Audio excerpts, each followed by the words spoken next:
إن في خلق السماوات والأرض واختلاف الليل والنهار لآيات لأولي الألباب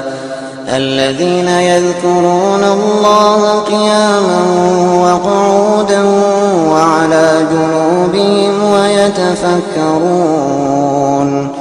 ويتفكرون في خلق السماوات والأرض ربنا ما خلقت هذا باطلا سبحانك فقنا عذاب النار ربنا إنك من تدخل النار فقد أخزيته وما للظالمين من